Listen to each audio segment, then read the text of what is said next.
Welcome to The Explainer. Today, we're going to dive into this really powerful framework for taking charge of your personal growth. And spoiler alert, it's not about just grinding harder or having more willpower. Nope, it's all about what you're feeding your mind.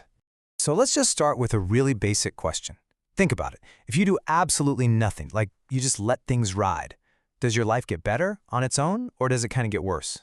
Well, science actually has a word for this. It's called entropy, and it's basically a law of the universe that says if you leave things to themselves, they tend to fall apart. They move from order to, well, chaos.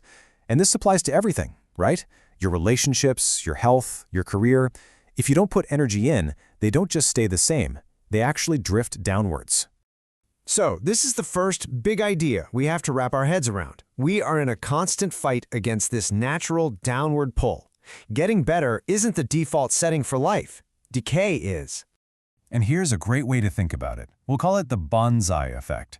You know a bonsai tree, right? It starts from a seed that could have become this huge, massive tree out in a forest, but its growth is totally dictated by its environment, that tiny pot, the small amount of soil, how it's pruned, and really, we're no different. No matter how much potential we have, it's always being shaped and even limited by the pot we're planted in, our surroundings.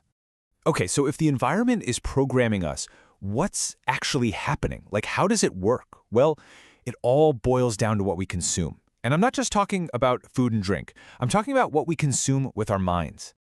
You know, it's funny. We obsess over our physical diet, don't we? We're counting calories, we're doing keto, we're looking for organic stuff. But when was the last time you ever thought about your mental diet with that same level of care? Because here's the thing, what you eat builds your body, for sure. But the content you consume, the ideas, the stories, the conversations you're in, that stuff literally builds your mind. And this mental food, it's coming at you from everywhere. I mean, it's the books you're reading, the social media feeds you're endlessly scrolling through, the movies you watch, the music you listen to, even the conversations you have and the physical rooms you spend your time in. It's all food.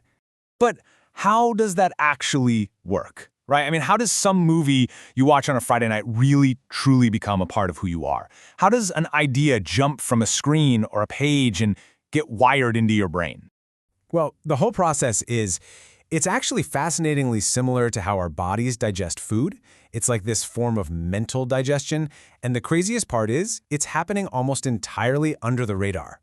It pretty much happens in these 4 steps, and you're not even aware of it most of the time. Think about it. When you eat, your body doesn't just, absorb a whole chicken breast. It breaks it down, it pulls out the protein, the nutrients. Well, your mind does the exact same thing with ideas. It doesn't just file away a movie, it replays it, it processes it, and it extracts the core message, the main feeling, the nutrient. And that's what gets absorbed and becomes a new belief.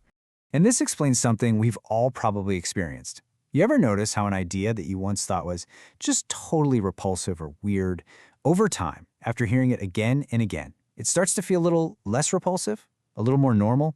That's not you just changing your mind. That's your mental digestion system at work.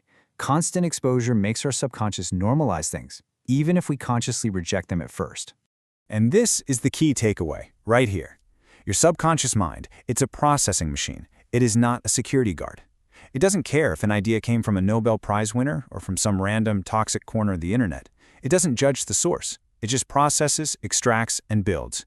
It uses whatever raw material you shovel into it to construct your reality.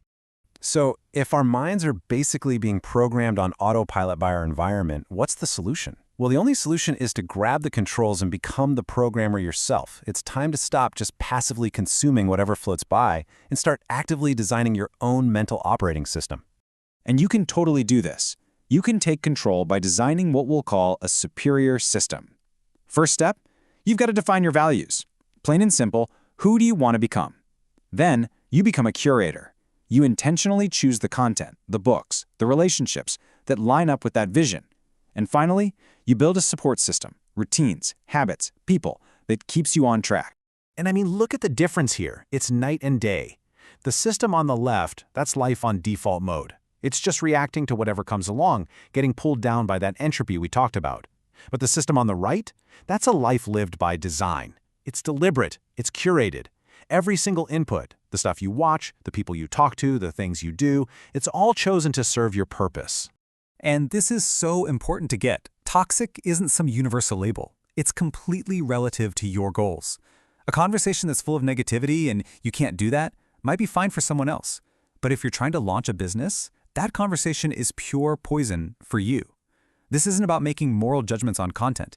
It's about nutritional science for your brain. You just have to ask, is this input helping me become the person I want to be, or is it dragging me down? Okay, so why do all this? Why go through all this trouble to design your life and your mind with so much intention? What's the end game here? Because the whole point of growth isn't just to get bigger or wealthier or more well-known. The true purpose of growth is to specialize in your unique function. It's about getting better and better, more efficient, more of an expert at delivering your unique value to the world. And this is such a powerful way to think about it. In biology, what do we call something that grows just for the sake of growing, with no useful function? We call it cancer. Growth that doesn't have a purpose, it's not healthy. It's actually malignant. It becomes a drain on the whole system instead of a benefit. So, we'll end with this thought. Every single day, your life is being designed by the content you consume. That's just a fact. The only question left is who's in charge of the design? Is it you, consciously holding the pencil and drawing the blueprint? Or is it the random chaos of your social media feed, the algorithms, and all the passive influences you're swimming in? Because make no mistake, the design is happening, one way or another. The choice of who's the architect, that's yours.